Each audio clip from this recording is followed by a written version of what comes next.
1 spilled glass of Merlot. That was all it took to turn 23-year-old Linda Bennett's life from a boring struggle into a terrifying hunt. She was just a waitress trying to pay her rent in New York City. She didn't know the man in the corner booth was Roman Castellano, the most ruthless shadow kingpin on the East Coast. And she definitely didn't know that the folder she accidentally knocked open contained the one secret that could bring his empire crumbling down. Now, she's not just unemployed. She's the only witness to $1 billion betrayal. And in Roman's world, witnesses don't get severance packages. They get silenced. But Roman is about to make a mistake worse than murder. He's about to fall for the target. The air inside L'Orologio, Manhattan's most exclusive Italian restaurant, smelled of truffle oil, aged leather, and fear. Linda Bennett adjusted her apron, wiping a bead of sweat from her temple. It was 10:30 p.m. on a rainy Tuesday, and her feet were throbbing inside her cheap black flats. She wasn't supposed to be working this section. The VIP alcove in the back was strictly for the senior staff, waiters who knew how to be invisible. But Sarah had gone home sick with the flu, and the manager, a nervous little man named Mr. Henderson, had shoved Linda towards the back. "Table 4, Henderson hissed, grabbing her arm. "Do not speak unless spoken to. Do not make eye contact. And for the love of God, Linda, do not spill anything. The man sitting there pays the rent for this entire building." Linda nodded, her stomach twisting. "Who is he?" "You don't want to know," Henderson whispered, pushing a heavy tray of 1945 Petrus wine into her hands. "Go." Linda took a deep breath and navigated through the dimly lit dining room. The restaurant was quiet, the kind of quiet that cost money. As she approached the semi-private alcove shielded by velvet curtains, the atmosphere changed. The temperature seemed to drop. There were 4 men at the table.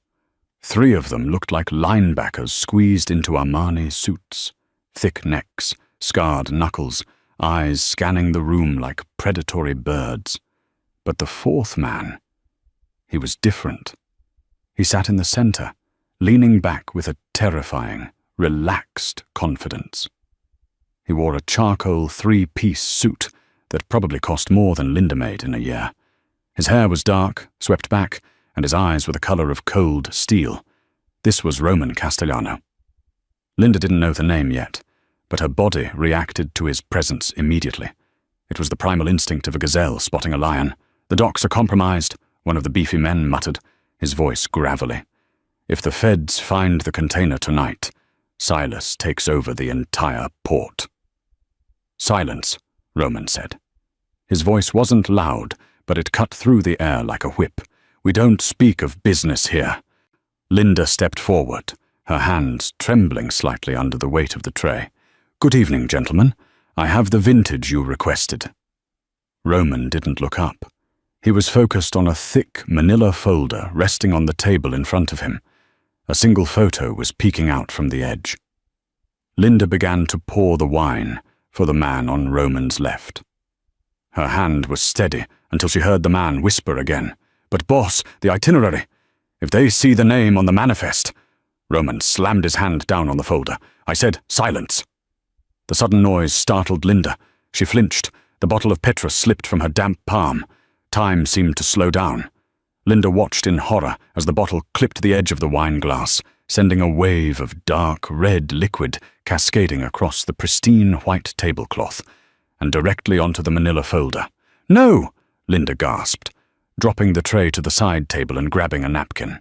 She lunged forward to dab the wine before it soaked through the folder. In her panic, she brushed Roman's hand aside and flipped the folder open to save the documents inside. That was the mistake. For exactly 2 seconds, the contents were visible. It wasn't a drug manifest. It wasn't a list of weapons. It was a birth certificate, and a photo of a young boy, maybe 5 years old, playing in a park in Brooklyn. The name on the certificate read, Lucas Castellano. Linda froze. She stared at the photo. A hand made of iron clamped around her wrist. Linda looked up, terrified. Roman Castellano was staring directly into her eyes. His face was a mask of pure, lethal rage. The other men at the table had already half risen, hands reaching into their jackets for weapons. "What did you see?" Roman asked. His voice was a low growl, vibrating through her bones. Nothing," Linda stammered, trying to pull her wrist back. "I was just... the wine. I'm so sorry, sir." Roman didn't let go. He stood up, towering over her. He was well over 6 feet tall, radiating a dark power that made the air in the alcove feel thin. He pulled her closer, ignoring the wine dripping onto his expensive cuffs. "You saw the photo," he stated, not asking. "And you saw the name." "I don't know what you're talking about," Linda lied, her heart hammering against her ribs like a trapped bird. "Please, you're hurting me." Mr. Henderson appeared at the curtain, his face pale as a sheet. "Mr. Castellano, I am so sorry. This girl is new. She's an idiot. I'll handle this. Linda, get out. You're fired. Get out now." Roman didn't look at the manager. He kept his steel-grey eyes locked on Linda's terrified hazel ones. He was assessing her, calculating. "She's not fired," Roman said coldly. Henderson blinked. "Sir?"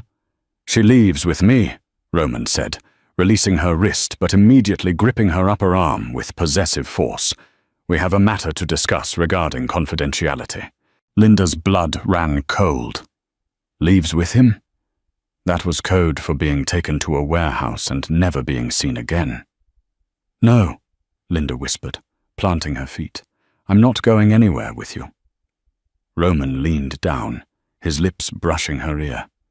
The scent of expensive cologne and danger overwhelmed her. "You saw my son, Linda. No one knows he exists. If you want to live to see sunrise, you will walk out that door with me right now. If you stay here, my associates will handle you, and they are not as patient as I am." Linda looked at the 3 other men. They were staring at her with dead eyes, waiting for a signal.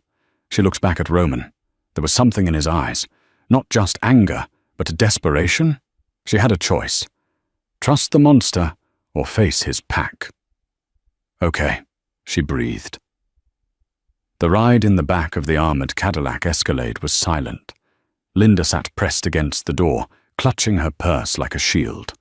Roman sat on the other side, typing furiously on a secure phone.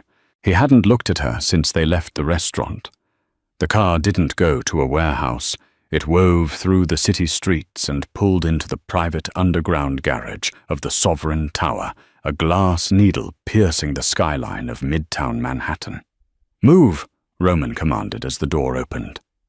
Linda followed him into a private elevator. There were no buttons, just a retinal scanner. The doors slid shut, and her ears popped as they ascended 70 floors in seconds. The penthouse was breathtaking. Floor-to-ceiling windows offered a panoramic view of the city rain, while the interior was stark, modern, and cold. Black marble floors, white leather furniture, and absolutely no personal touches.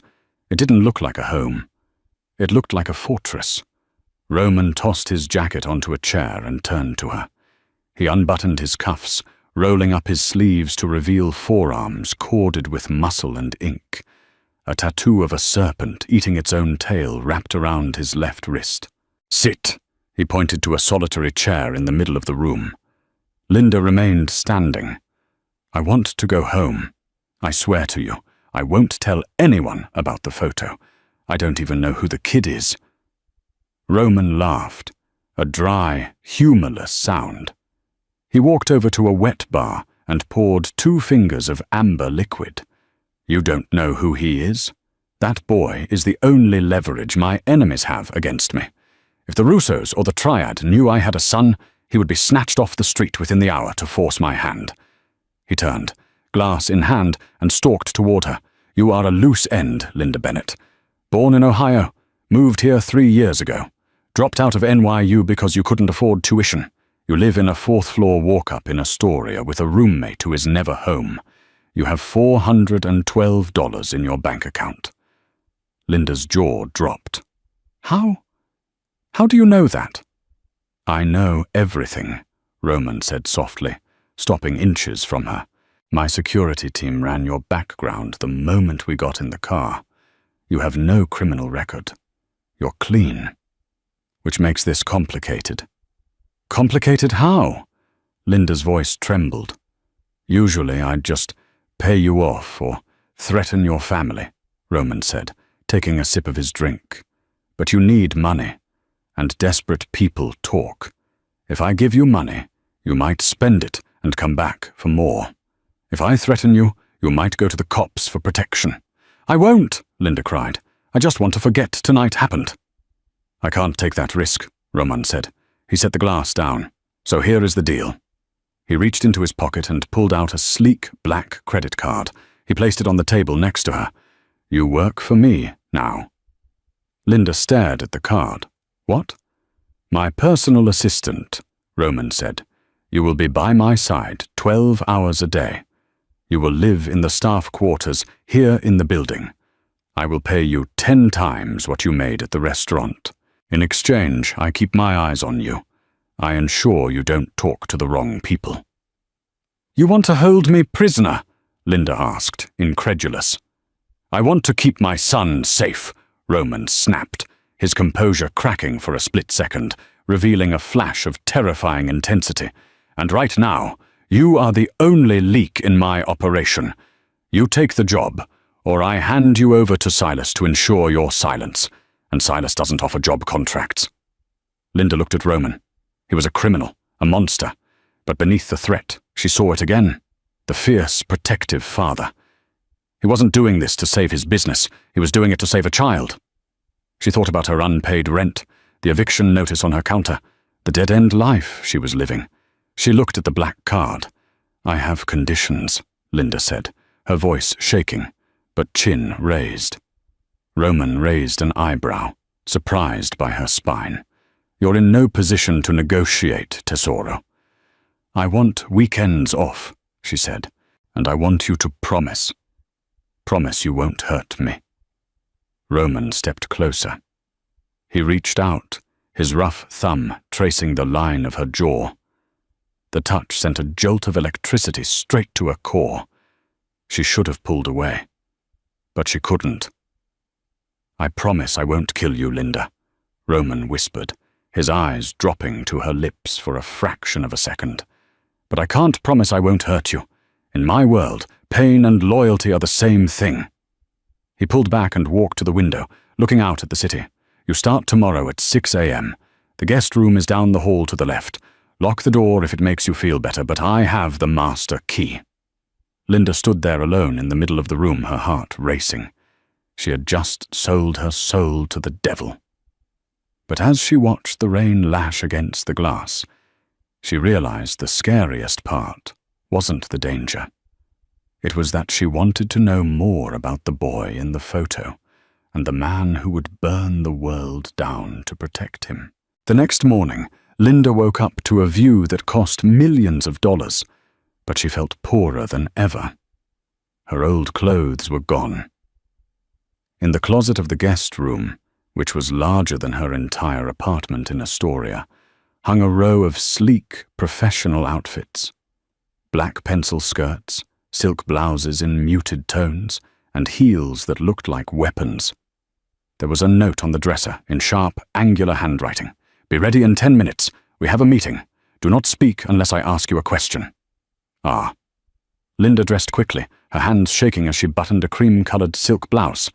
When she walked out into the living area, Roman was already there. He was drinking espresso, reading a tablet, and looking devastatingly handsome in a navy suit. Silas, the terrifying bodyguard from the restaurant, stood by the door like a gargoyle. "You're late," Roman said without looking up. "It's 5:58, Linda countered, checking the expensive watch he had left on the nightstand for her. "You said 6 o'clock. Roman looked up, his eyes narrowing. He wasn't used to people correcting him. He stood up, closing the distance between them in 2 long strides.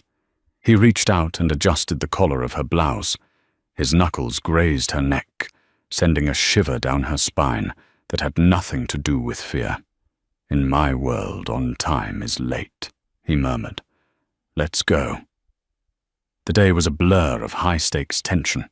Linda quickly learned that being Roman Castellanos' assistant meant being an accomplice. They didn't go to an office. They went to the back room of a high-end art gallery in Chelsea. then to a construction site in Jersey where men with guns patrolled the perimeter. Linda sat in the corner during these meetings, taking notes on an iPad as Roman discussed logistics, shipping lanes, and unions. It was all code for smuggling and racketeering. She was terrified, but she was also observant. The trouble started at the third meeting. They were at the Velvet Room, a private cigar club. Roman was meeting with Victor Moretti, a rival underboss who controlled the gambling rings in Atlantic City. Victor was a snake of a man. Oily hair, too much gold jewelry, and a smile that didn't reach his eyes. "The revenue from the slots is down, Roman," Victor said, spreading his hands. "The tourists aren't coming like they used to. I can't give you the full 40% this month." Roman sat still, his face unreadable. "The deal was 40%, Victor, regardless of the market." "I'm telling you, the numbers don't work." Victor slammed a ledger onto the table. "Look for yourself." Roman reached for the ledger, but Linda spoke up. The words left her mouth before she could stop them. "That's a lie!" The room went deathly silent. Victor's head snapped toward her. Silas shifted his hand to his holster. Roman turned to her, his expression dangerous. "What did you say?" Roman asked softly. Linda's heart was hammering, but she pointed at the open ledger on the table. I used to work the register at a grocery store before the restaurant. I know how people hide voids. Look at column D." She stood up, her legs trembling, and walked to the table. She traced a line of numbers. He's listing maintenance costs for machines that are marked as out of order in the previous month's log. But if you look at the energy consumption report on the next page, the power usage for the floor hasn't dropped. The machines aren't broken, they're running. He's skimming the cash off the top and marking it as maintenance loss. Victor turned purple. "You little B*******. Who is she? A waitress?" He lunged across the table. Roman moved faster than humanly possible. In one fluid motion, he grabbed a heavy crystal ashtray and smashed it onto Victor's hand, pinning it to the mahogany table. Victor screamed. "She is my associate," Roman hissed, leaning over the screaming man, "and she can count better than you can lie." Roman twisted the man's hand. "You have 24 hours to bring me my money, Victor, plus 10% for the insult, or I take your other hand." Roman stood up, straightened his suit jacket, and looked at Linda. There was a new fire in his eyes. It wasn't just intimidation anymore. It was respect. "Let's go," Roman said. As they walked back to the car, the adrenaline was crashing through Linda's system. She felt nauseous. She had just helped a mob boss extort a man. Inside the car, Roman didn't sit on the far side this time. He sat right next to her. The heat radiating from his body was intoxicating. "You have a sharp eye," he said, his voice low. "I hate bullies," Linda whispered, looking out the window to avoid his gaze. "And he was lying to you." "Why did you help me?" Roman asked. "You hate me. You could have let him rip me off." Linda turned to him. "Because if he rips you off, you get angry. And if you get angry, I'm the one who has to deal with it. I'm just trying to survive, Roman." "Oh." Roman stared at her for a long moment. Then he did something unexpected. He reached into his pocket, pulled out a phone, and typed a number. "Here," he said, handing her the phone. "What is this?" "It's a burner. Untraceable," Roman said. "Call your roommate. Tell her you got a job in Europe for a few months. Tell her you're safe. I know you're worried about her worrying." Linda took the phone, her eyes welling up with tears. It was a small kindness, a crumb, but in this dark world it felt like a feast. "Thank you," she whispered. "Don't thank me," Roman said, his face hardening again as the car slowed down. "I just need your head in the game, because things are about to get much worse." 2 weeks passed. Linda fell into a strange, terrifying rhythm. By day, she was Roman's shadow, managing his legitimate business fronts and silently witnessing his criminal empire. By night, she slept in the golden cage of the penthouse, listening to the city below. The dynamic between them was shifting. The fear was still there, but it was layered with a tension that thickened every time they were in a room together. Roman would catch her looking at him, and he wouldn't look away. He would brush past her in the hallway, lingering just a second too long. But the secret, the boy, was never mentioned. Until the red phone rang. It was 2 a.m. A storm was battering New York, thunder shaking the glass walls of the penthouse. Linda was asleep when her door was thrown open. She sat up, gasping. Roman stood in the doorway. He wasn't wearing his suit. He was in a t-shirt and sweatpants, his hair messy, his face pale with panic. She had never seen him look like this.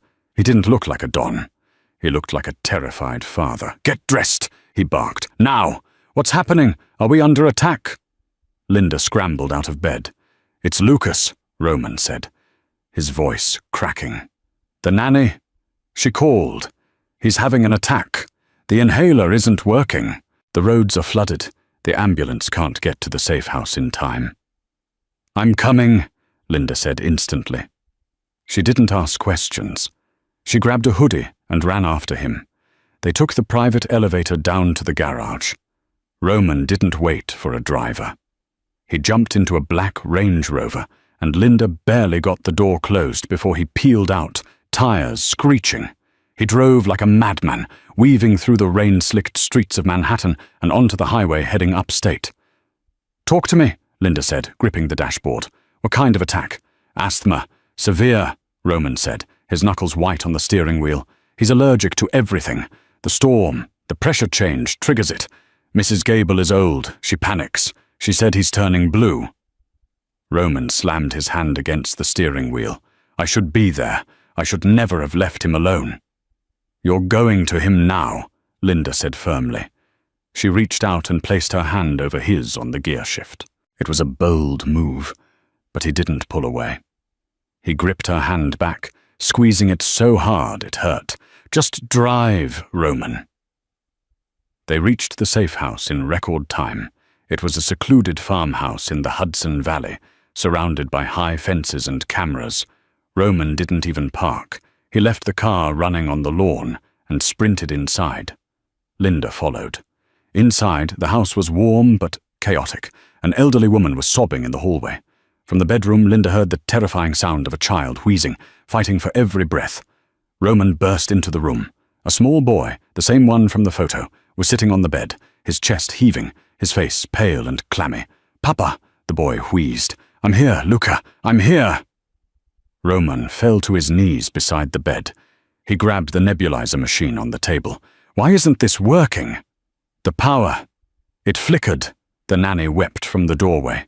"The machine won't start." Linda pushed past the nanny. She looked at the machine. "It's a fuse. The storm surge blew the fuse in the plug." "Fix it!" Roman roared, looking at her with desperate eyes. "I can't fix the machine, but we don't need it," Linda said. She went into crisis mode, a skill she learned managing a busy dinner rush with short staff. "Do you have a spacer? A manual inhaler?" "In the bag," Roman pointed. Linda grabbed the manual inhaler. She sat on the bed next to Lucas. The boy looked at her with wide, fearful eyes, Roman's eyes. "Hi, Lucas," she said softly, keeping her voice calm despite the panic in the room. "My name is Linda. I'm a friend of your dad's. We're going to play a game, okay? I need you to copy me." She put the mask over his face. "Deep breath in, hold it, and out." Lucas panicked, thrashing. "I can't." "Look at me," Roman said, grabbing his son's shoulders. "Look at Linda. Do what she says. Trust her." Lucas looked at Linda. She smiled, a warm, reassuring smile. She started a rhythm, breathing with him. 1, 2, 3. Push it out. Good. Again. It took 20 minutes. 20 agonizing minutes of Linda coaching the boy, rubbing his back, while Roman held his hand, whispering Italian endearments. "Piccolo, amore mio, forza." Finally, the wheezing subsided. Lucas's color returned. His breathing evened out into a steady rhythm. He slumped against Roman's chest, exhausted. "Is he okay?" Roman asked, his voice trembling. Linda checked his pulse. He's stable. The attack is over. He just needs sleep. Roman buried his face in his son's hair. He stayed like that for a long time, just breathing in the scent of his child. Linda watched them, her heart aching. This wasn't the monster who broke fingers in cigar clubs. This was a man who loved his son more than life itself. Roman looked up at her. His defenses were completely down. His eyes were raw. "Thank you," he mouthed. Linda nodded and quietly stepped out of the room to give them privacy. She went to the kitchen to make tea for the nanny, who was still shaking. An hour later, Roman came into the kitchen. He looked exhausted, leaning against the doorframe. "He's asleep," Roman said. "Good," Linda said, handing him a mug of tea. "You should sleep too." Roman took the mug but set it down. He walked over to her. The kitchen was dimly lit, the storm outside finally quieting to a soft rain. "You saved him," Roman said. "I froze. I didn't know what to do about the machine. But you handled it." "I took care of my little brother when he had bronchitis," Linda said, looking down. "It's scary, but you just have to stay calm." Roman reached out, taking her chin in his hand and forcing her to look at him. "No one has ever seen him, Linda. No one. You are the first person outside of the staff to meet him." "I won't tell anyone," Linda promised. "I swear, Roman. I see how much you love him. I would never put a child in danger." Roman searched her eyes. He believed her. And in that moment, the dynamic shifted irrevocably. She wasn't his prisoner anymore. She was family. He stepped closer, his body heat enveloping her. He lowered his head, his forehead resting against hers. It was an intimate gesture, vulnerable and desperate. "I don't know what to do with you, Linda," he whispered. "I should send you away. Being near me, it's death. But I don't think I can let you go." Linda's breath hitched. She placed her hands on his chest, feeling the steady beat of his heart. "Then don't." Roman groaned low in his throat. He tilted his head, his lips hovering inches from hers. The air crackled with electricity. He was going to kiss her, and God help her, she was going to let him. Crash. The sound came from the front porch. Roman pulled back instantly, the father vanishing and the killer returning in a split second. He drew a gun from the back of his waistband. Linda hadn't even realized he had it. "Stay here," he ordered. He moved silently to the window and peered through the blinds. "What is it?" Linda whispered. Roman turned back to her, his face pale. "Someone was out there," he said grimly. "They knocked over a planter." "Maybe it was the wind? An animal?" "No," Roman said, walking to the back door. "Animals don't leave boot prints." He looked at Linda, his eyes cold with realization. "We were followed. They know about the house. Get to the car, now!" Roman roared, shoving the gun back into his waistband and scooping Lucas up into his arms. The peaceful farmhouse kitchen dissolved into chaos. Linda grabbed Mrs. Gable, the sobbing nanny, by the arm. "We have to move, Mrs. Gable. Come on!" They burst out the back door into the rain. The storm had passed its peak, but the wind was still howling, whipping wet leaves against their faces. The darkness of the woods surrounding the property, once comforting, now felt like a gaping mouth waiting to swallow them. Roman threw Lucas into the back seat of the Range Rover and buckled him in with terrifying speed. "Get down. Stay low. Do not lift your head." Linda pushed Mrs. Gable into the back with the boy and jumped into the passenger seat. Roman vaulted behind the wheel, engine roaring to life. He didn't turn on the headlights. "Why aren't the lights on?" Linda hissed, clutching the door handle. "Because they're waiting for us at the end of the driveway," Roman said, his voice deadly calm. "Hold on." He slammed the car into reverse, spinning the wheel. Instead of heading down the gravel driveway towards the main road, he floored the gas and drove straight across the lawn, crashing through the white picket fence. The heavy SUV shuddered as it plowed through the mud, heading toward the dense tree line at the back of the property. "Roman! The trees!" Linda screamed. "There's an old logging path," Roman gritted out, fighting the steering wheel as the tires slipped in the mud. "I scouted it when I bought the place. It leads to the county road." Just as the SUV hit the tree line, Bright floodlights erupted from the front gate behind them. 3 black SUVs smashed through the main entrance, engines screaming. Gunfire erupted. Pop, pop, pop, small flashes of light in the distance. A bullet shattered the rear windshield, showering the trunk space with glass. Mrs. Gable screamed. Lucas started crying. "Heads down!" Roman yelled. He swerved onto the narrow dirt path. Branches whipped against the sides of the car like lashes. It was a blind drive. Roman was navigating by memory and instinct in the pitch black. The car bounced violently over roots and rocks. "They're following!" Linda looked back. 2 pairs of headlights were bobbing through the field, chasing them. "Call Andrew," Roman ordered, tossing his phone into Linda's lap. "Speed dial 1. Tell him code black. The farm is burned." Linda fumbled with the phone, her fingers shaking. She hit the button. It rang once. "Boss?" A deep, smooth voice answered. "Andrew, it's Linda. We're under attack at the farm. Roman says code black." "Linda?" The voice sounded confused, then urgent. "Is he alive? Where are you heading?"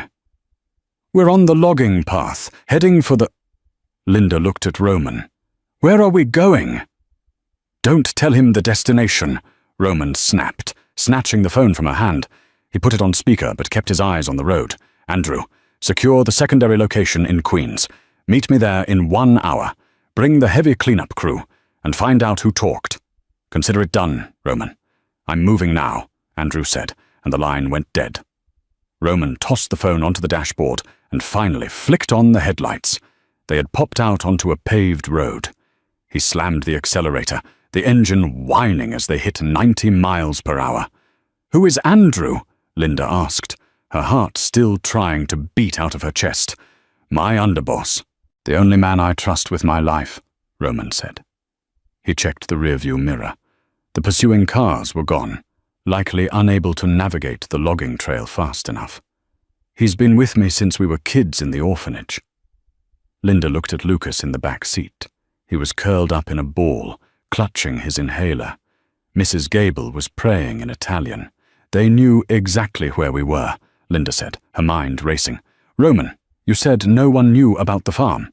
"Only Andrew and the security team knew," Roman said, his jaw tightening. "Which means one of my guards sold me out. When I find him, I will peel the skin from his bones. Or—" Linda hesitated. She thought about the burner phone Roman had given her. The one he said was untraceable. Or what? Roman glanced at her. "The phone you gave me," Linda said slowly. "Who prepped it?" "The tech guy." "Why?" "When we were in the car yesterday, you typed a number into it before giving it to me," Linda recalled. "But I never saw you put a SIM card in." "It was already active." Roman frowned. "Andrew handed it to me before we left the penthouse. He said it was ready to go." A heavy silence filled the car. Roman's grip on the steering wheel tightened until his knuckles turned white. "Andrew handles all the logistics," Roman whispered, more to himself than her. "He hired the security detail for the farm. He organized the shift changes. And he just asked me where we were heading," Linda added quietly. "He didn't ask if Lucas was okay. He asked where we were heading." Roman's face went stoic, a mask of stone. But Linda saw the pain in his eyes. It was a betrayal deeper than any knife wound. "Throw the phone out the window," Roman ordered. "What?" "My phone. The one on the dashboard. Throw it out. Now!" Linda rolled down the window and hurled the device into the rainy night. "They're tracking the GPS," Roman said. "We aren't going to Queens. If Andrew is the leak, Queens is a trap." "Then where do we go?" Linda asked. "We have a sick child and an old woman. We can't stay on the run." Roman looked at her. For the first time, he looked unsure. The King of New York had lost his castle. "I know a place," Linda said suddenly. "No cameras, no tech, no Mafia ties." Roman raised an eyebrow. "Where?" "Astoria," she said. "My apartment." Linda's apartment was tiny, smelling of old books and vanilla candles. But to Roman, it looked like a fortress, because it was the one place on Earth nobody would look for him. It was 4 a.m. They had parked the Range Rover 6 blocks away and walked through the alleyways. Mrs. Gable was asleep on Linda's bed with Lucas. Roman and Linda were in the small living room. The blinds were drawn tight. Roman was pacing the small rug, stripping off his wet shirt. Underneath, his torso was a map of violence, scars from knives, bullets, and burns. But there was a fresh wound on his side, a graze from the shootout at the gate. It was bleeding sluggishly. "You're hurt," Linda said, grabbing the first aid kit she kept under the sink. "It's a scratch," Roman dismissed her, reaching for his discarded shirt to staunch the blood. "Sit down, Roman," Linda commanded. She pushed him onto a worn-out beige sofa. "You're dripping blood on my rug. And unlike you, I can't afford a new one." Roman looked at her, surprised by her tone. A small smirk tugged at the corner of his mouth. "Bossy." "I was a waitress for 5 years," Linda retorted, opening a bottle of rubbing alcohol. "I've handled drunks, Karens, and toddlers. A mob boss is nothing special. This is going to sting." She pressed the alcohol-soaked cotton to his side. Roman hissed, his muscles contracting. But he didn't pull away. As Linda cleaned the wound, the intimacy of the moment settled over them. The adrenaline was fading, leaving behind a raw, magnetic pull. She was touching him, her hands gentle on his dangerous skin. He was watching her, his eyes tracing the curve of her neck, the focus in her hazel eyes. "Why did you bring us here?" Roman asked quietly. "You could have run. When we stopped the car, you could have bolted." "And leave Lucas?" Linda shook her head, taping a gauze pad over the cut. "He's a little boy, Roman. He didn't ask for this life." "Neither did you," Roman said. He reached out, catching her hand as she pulled away. "You should hate me. I kidnapped you. I threatened you." "I'm working on the hate part," Linda admitted, her voice breathless. "But you're making it difficult." "Why?" Roman pulled her closer until she was standing between his spread knees. "Because I see who you are with him," she whispered. "You're a monster to everyone else, Roman. But to him, you're just a dad who's scared of the dark." Roman's eyes darkened. "I am the dark, Linda." "Not tonight," she said. He leaned forward, burying his face in her stomach, wrapping his arms around her waist. It was a gesture of surrender. The powerful Don, kneeling before the waitress. "Andrew," Roman's voice was muffled against her shirt. "He was my brother. We starved together on the streets. We built this empire from nothing. Why would he do it?" Linda ran her fingers through his damp hair. "Power? Jealousy? Maybe he thinks you're weak because of Lucas." Roman pulled back, his face hardening. "Then I will show him exactly how strong I am." He stood up, towering over her again. The vulnerable moment was gone, replaced by cold resolve, but before the wall went fully back up, he cupped her face in his hands. "If we get out of this," Roman said intensely, "I am going to rewrite the contract I gave you." "Oh yeah?" Linda managed a weak smile. "More vacation days?" "No," Roman said, leaning down. "A lifetime position." He kissed her. It wasn't gentle. It was a claiming. It tasted of rain, danger, and desperation. Linda melted into him, wrapping her arms around his neck. For a moment, the world outside, the guns, the traitor, the rain didn't exist. There was only the fire between them. A vibration on the coffee table broke them apart. It was Linda's personal cell phone, the old one she hadn't thrown away. She stared at it. "Who is calling me at 4 a.m.? She picked it up. Unknown number. She looked at Roman. He nodded for her to answer, putting his ear close to hers to listen. "Hello?" Linda answered tentatively. "Hello, Linda." A smooth, cultured voice purred. It wasn't Andrew. It was someone else. Someone she had heard once before, briefly, at the restaurant. "Silas?" she whispered. "Very good," the voice laughed. Silas was the rival warlord, the man who wanted the docks. "I must say you are a resourceful girl. Bringing him to Astoria. Clever. We were turning Queens upside down." Roman's blood ran cold. "How? How did they know?" "How do you have this number?" Linda demanded. Oh, sweetheart, Silas chuckled.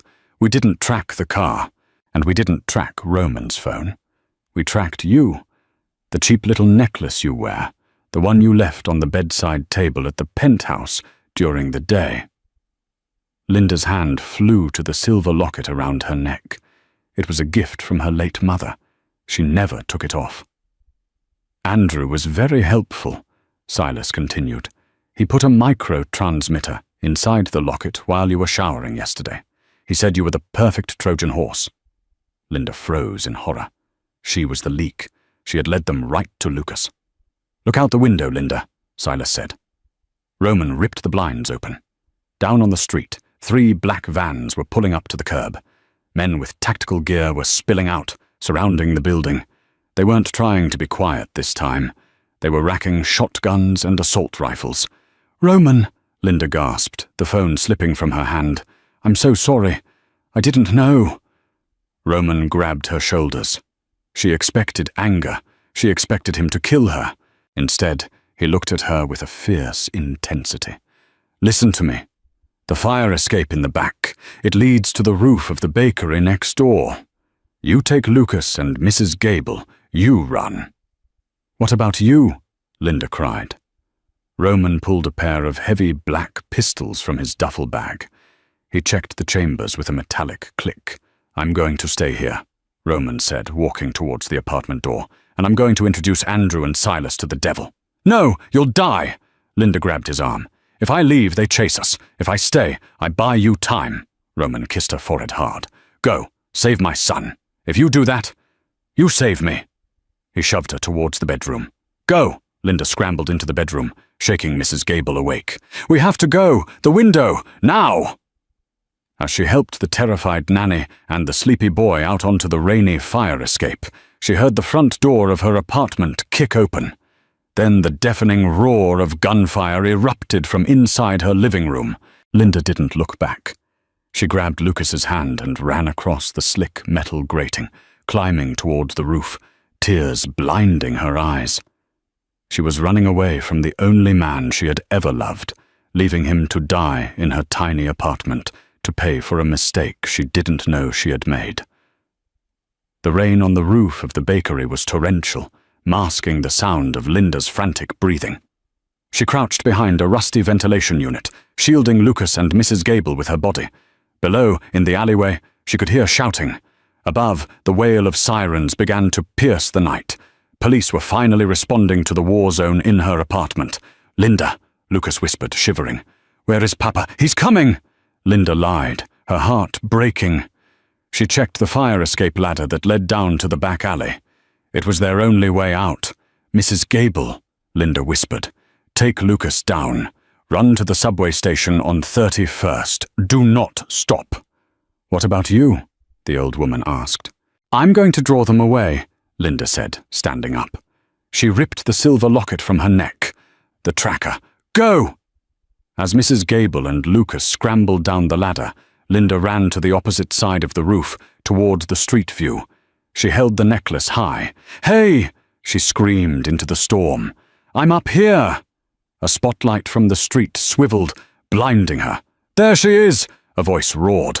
3 men climbed over the parapet from the adjacent building. Leading them was a man in a sleek trench coat, holding a suppressed pistol.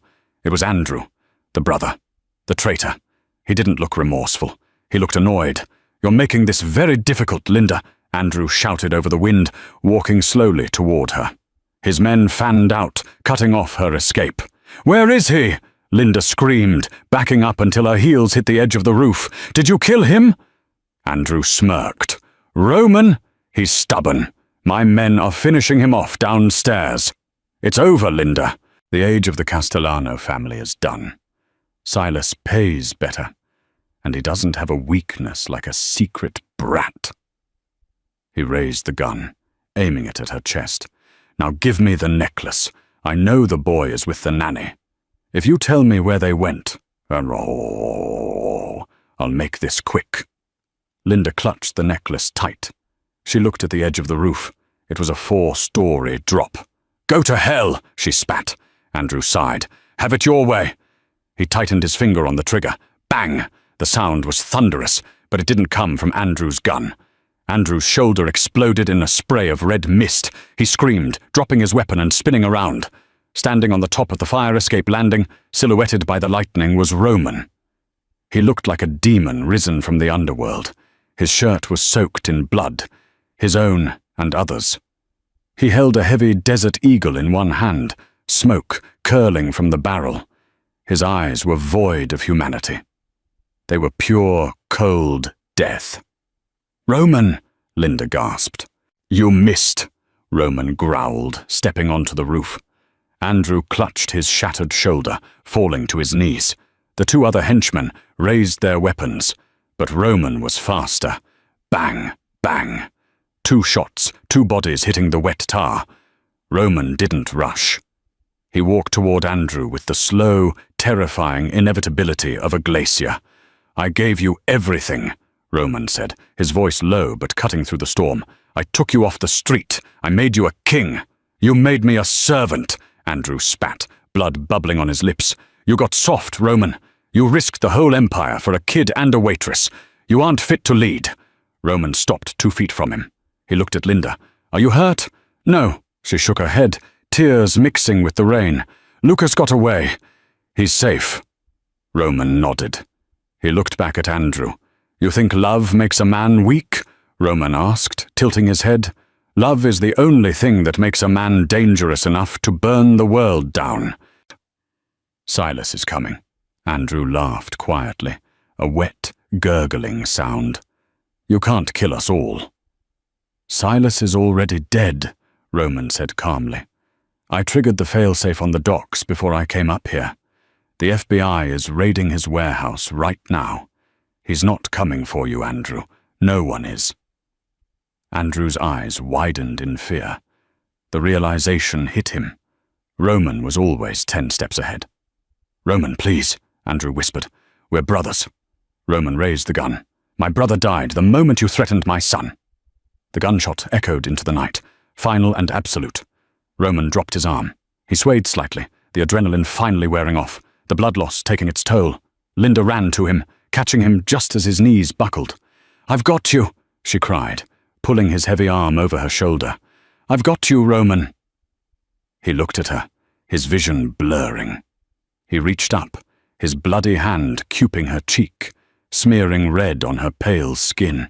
"You stayed," he whispered, sounding amazed. "You didn't run." "I told you," Linda sobbed, holding him up with all her strength. "I was just serving the wrong table before. I'm at the right one now." Sirens wailed below as the police surrounded the building, but Roman didn't look worried. He reached into his pocket and pulled out a badge, a legitimate federal consultant badge, another layer of his complex web of lies and power. "Let them come," Roman murmured, leaning his forehead against hers. "We're untouchable. Underscore, underscore, underscore, underscore, underscore, underscore, underscore, underscore, underscore, underscore, underscore, underscore, underscore, underscore, underscore, underscore. Epilogue. 6 months later. The sun over the Amalfi coast was warm, smelling of lemons and salt. On the terrace of a sprawling white villa overlooking the Mediterranean Sea, Linda sat with a book in her lap. She wasn't wearing a waitress uniform. She was wearing a white sundress and a diamond ring on her finger that was heavy enough to sink a small boat. Down in the garden, Lucas was running through the olive trees, laughing as he chased a golden retriever. He looked healthy, happy, and free. "Lunch is served, Signora," a maid said, placing a tray of wine and cheese on the table. "Thank you, Maria," Linda smiled. A shadow fell over her. Roman walked out onto the terrace. He wore linen trousers and a loose white shirt, the sleeves rolled up to reveal the faint white scars on his arms. He looked younger, the weight of the New York underworld lifted from his shoulders. He had handed the day-to-day operations to a new, vetted council.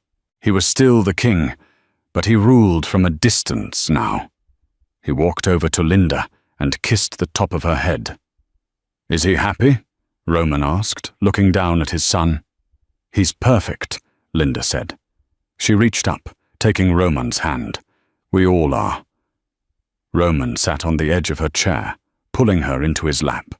"I have a meeting with the Prime Minister in an hour." "Cancel it," Linda said, wrapping her arms around his neck. "I can't," Roman smirked. "Business." "I'm your business," she teased. Roman's eyes darkened, that familiar spark of possession flaring up. "You are my life, Linda. My soul." He kissed her, deep and slow, with the promise of a forever that they had fought for in blood and rain. "By the way," Linda whispered against his lips, "I fired the new gardener." "Why?" Roman frowned. "He looked at me the wrong way," she shrugged. Roman threw his head back and laughed, a rich, genuine sound that echoed over the cliffs. "God, I love you. You're more dangerous than I am." "I learned from the best," Linda smiled. She looked out at the ocean. The waitress who had spilled a glass of wine was gone. In her place was the queen of the Castellano Empire, and she would never serve the wrong table again. And that is the story of how one clumsy mistake turned Linda Bennett into the most powerful woman in the underworld. From a terrified waitress to a mafia queen, she proved that sometimes the scariest path leads to the safest destination. What did you think of Andrew's betrayal? Did he deserve a second chance, or was Roman right to end him? Personally, I think anyone who threatens a child deserves exactly what Andrew got. If you enjoyed this roller coaster of romance, danger, and revenge, please smash that like button. It really helps the channel grow. Don't forget to subscribe and hit the bell icon so you never miss a story. Share this video with a friend who loves a dark romance with a happy ending. Thanks for watching, and I'll see you in the next story.